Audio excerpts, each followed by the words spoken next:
ఈవేళ నేను ఆ, ఉప్మా వెరైటీగా ఏంటి ఎప్పుడూ ఉప్మానా అని అనుకోకండి. ఎక్కువగా చూడండి ఫంక్షన్స్ వాటికి వెళ్తూ ఉంటే ఆ ఫంక్షన్స్లో ఉప్మా భలే టేస్ట్గా ఉంటుంది కదా. ఇవన్నీ కనిపిస్తున్నాయి కదా ఏంటేంటో. ఉమ్, ఇవన్నీ చూస్తుంటే జెండా రంగులు గుర్తొస్తున్నాయి. భలేగా ఉంది. ఉల్లిపాయలు, పచ్చిమిర్చి, కరివేపాకు, మొక్కజొన్న పొత్తి గింజలు, స్వీట్ కార్న్, ఓకే, టమాటా, అల్లం, క్యారెట్, ఇవి మ్, నానబెట్టిన వేరుశనగ పప్పు.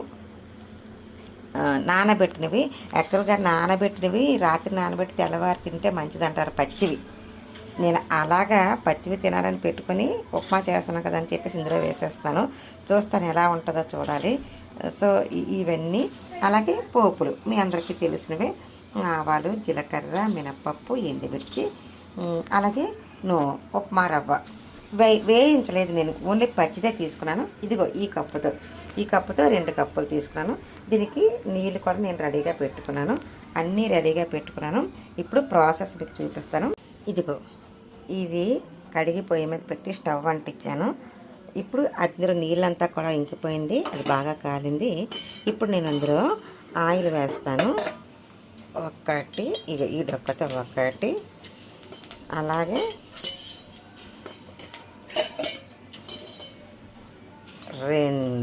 రెండు డొక్కలు ఆయిల్ వేసాను.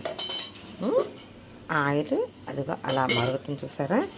ఇప్పుడు నేను సిద్ధం చేసుకున్నాను చూసారా. ఈ పోపులు ఒక్కొక్కటి వెయ్యాలి.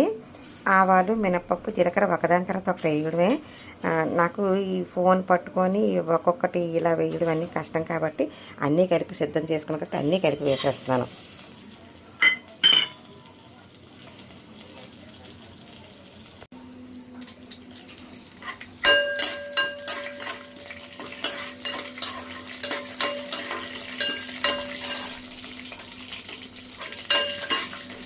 ఇది ఇలా మారుతున్నాయి కాబట్టి ఉల్లిపాయలు వేస్తున్నాను. ఉల్లిపాయలు కొంచెం వేగిన తర్వాత అల్లం వేస్తున్నాను. అలాగే అల్లం, పచ్చిమిర్చి, కరివేపాకు అన్నీ కలిపి వేస్తాను. ఎందుకంటే నేను ఇలా ఒక చేతితో పట్టుకొని ఒక చేతితో ఇలా తీయాలి కదా, ఇలా వేస్తున్నాను. ఇవి కొంచెం వేస్తాను. ఈ శనగ పలుకులు 2 రకాలుగా రుచిగా ఉంటుంది.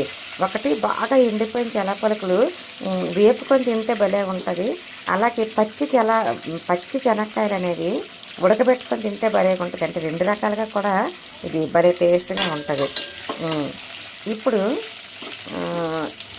శనగ పలుకులు వేసేస్తున్నాను. ఆ వెంటనే క్యారెట్ కూడా వేసేస్తున్నాను.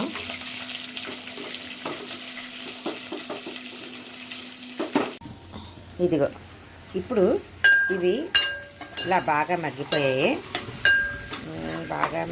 కాబట్టి ఇప్పుడు మనం వాటర్ వేసేసుకుందాం. చెప్పాను కదా నేను ఈ కప్పుతో 2 కప్పులు నూక తీసుకున్నానని చెప్పేసి. ఇప్పుడు దీంతో నేను 6 కప్పుల వాటర్ వేస్తాను. చూసారా వాటర్ ఇలా తలతల మరుగుతుంది కదా. ఇప్పుడు ఉప్పు వేసేద్దాం. స్పూను, అది చాలా చిన్న స్పూన్, ఇది చాలా చిన్నది. నేను ఇలా 3 స్పూన్లు వేసాను.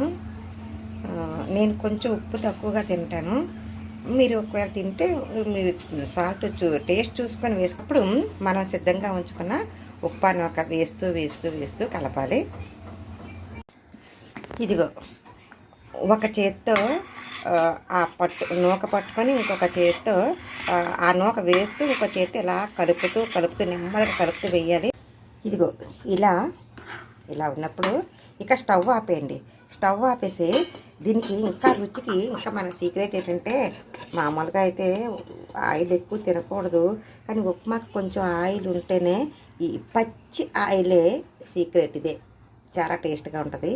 పచ్చి ఆయిల్ ఇలా మీదన వేసుకోవాలి. కొంచెం ఇలా 2 డొక్కలు వేసుకొని నేనైతే ఒకటే వేసాను. అంటే కొంచెం నూనె అది నేను ఉప్పు నూనె తక్కువ తింటాను కాబట్టి తక్కువ వేసుకుంటుంటాను.